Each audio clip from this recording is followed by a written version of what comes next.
أهلا بيكم في فيديو جديد من تجارب حياة.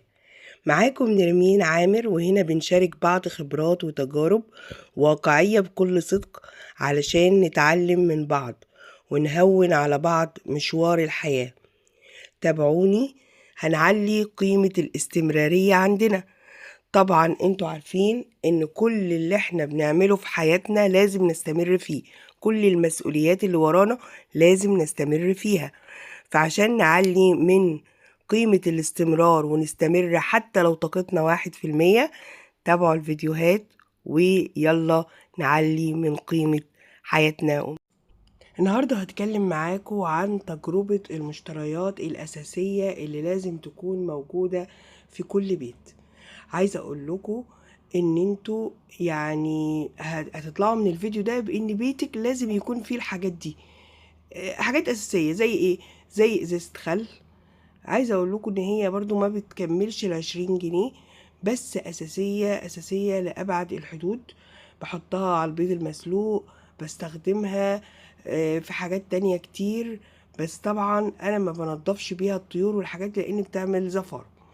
برضو بجيب شوية جبن كده اللي الولاد بيحبوها، وعندي الجبنة الأساسية الجبنة القديمة. تمام. ممكن بقى لو انا ربنا فارجها عليا كده اجيب نوعين تانيين، زي مثلا الجبنة اللي هي الشيدر، اللي هي السايحة دي. زي مثلا الجبنة القريش، ده لازم برضو اساسي، لان انا عندي ولادي الكبار بيعملوا وانا كمان بناكل اكل صحي، لكن الصغيرين لسه ما اقنعناهمش بالاكل الصحي، بس الى حد ما بناكلهم اكل صحي. جبت كمان جبنة رومي.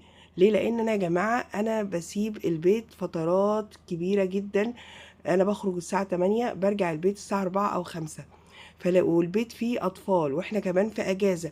فلازم المشتريات الاساسية دي يكون العيل اللي يجوع يلاقي عيش، يلاقي جبنة، يلاقي حاجة ياكلها على بال ما انا اجي واعمل الغدا او نتغدى. من المشتريات الاساسية برضو الرز. وطبعا انا بروح كزيون، بدور على النوعية كويسة والسعر اللي هو كويس. يعني مثلا في ناس بتبيع رز ب40 جنيه وسايب، وفي ناس بتبيعه ب25، ففي فرق سعر رهيب. ومع ان ال25 ده انا جربته كويس وحلو وحبيته جميلة. فبلف شوية على بال ما بلاقي حد عنده النوعية الحلوة والسعر القليل. ويبقى برضو الرز يا جماعة من أساسيات البيت. أنا كانت دايما حماتي الله يرحمها وماما ربنا يديها الصحة يقولوا لي كده، يقولوا لي أساسيات البيت عندك إن يبقى عندك رز وبطاطس وبيض، وطبعا الجبن والحاجات دي. طبعا انا بقى ايه قلت برضو ايه يعني ادلع نفسي شوية، ان انا اجيب شوية مشروبات كده اشربهم في البيت. طبعا انا يا جماعه المعلومه اللي الكل عارفها ان انا مشروباتي بدون سكر، بدون سكر نهائي. فجبت بابونج حلو قوي، بحب اشرب كوبايه قبل ما انام. جبت ينسون، جبت كركديه، جبت جنزبيل، جبت ساعات بجيب قرفه وهكذا، وشاي طبعا. والبن عندي بستخدم برضو نوع بن معين كده بجيبه. جيت بقى شوية ايه مكرونة شعرية، نعمل رز بشعرية، نعمل مكرونة وبيض مسلوق، مكرونة وبطاطس محمرة للولاد، وهكذا. وجبت بقى بهارات الضحى دي، عايزة اقول لكم روعة، روعة بجد بجد بجد خطيرة. بتنفع في كل حاجة وبتوفر عليكي. طبعا جبت كمان ملوخية بسمة، جبت 2 لان انا نادر قوي ما بلاقيها، لان على طول بتتاخد من السوق، يعني على طول بتتاخد من السوبر ماركت بتخلص.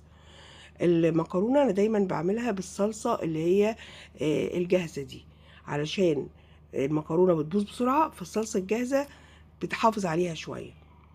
عندي الخل اللي هو التفاح ده اساسي في مشترياتي كلها، لازم اجيبه بحطه على السلطه بس معلقه كده، بحطه على ميه واشربه بالشاليمو. حلو قوي قوي، وحلو في الدايت، وحلو في حاجات تانية، وفي الحياه واللايف ستايل بتاعنا. طبعا يا جماعه بتقوم الصبح كده بيضه مسلوقه، شويه جبنه قريش. وبرده من المشتريات الاساسيه اللي انا بحب ان انا اجيبها البطاطس، كمان البيض. تلاجتي دايما فيها بيض، تلاجتي دايما فيها البطاطس متقطعه كده جاهزه ان انا احطها في الاير فراير، او ان انا بس بديلها سلقه كده الاول تحطها في الاير فراير. مش عايزه اقول لكم طعمها بيطلع خطير ازاي. وعايزه كمان اقول لكم ان البطاطس لما تكون متقطعه دايما كده، الولاد بقى انا جعانه انا جعانه انا جعان في الاجازه، بتروحي تعملي لهم ساندوتش او بتحمريها وتحطها لهم في طبق كده وحط لهم عليها بهارات. اطفال يا جماعه، اطفال لسه، فبيحرقوا كتير. والبطاطس حلوه، احسن ما يجيبوا شيبسي، احسن ما يجيبوا حاجات اللي هي فيها مواد حافظه ديت، احسن بكتير.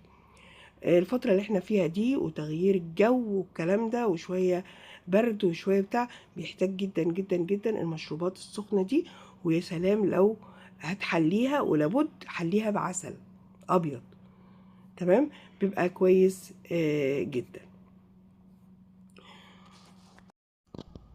قلت اوريكم كده واذكركم بالمشتريات الاساسيه اللي لازم تكون موجوده عندكم في البيت علشان ما تحتريش.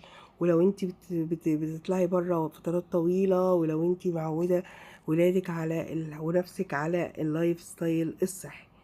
بحبكم جدا، ويا رب الفيديو يكون عجبكم ونال رضاكم. واللي عجبه الفيديو او استفاد منه اي حاجه، يا ريت يحط لي لايك وتعليق.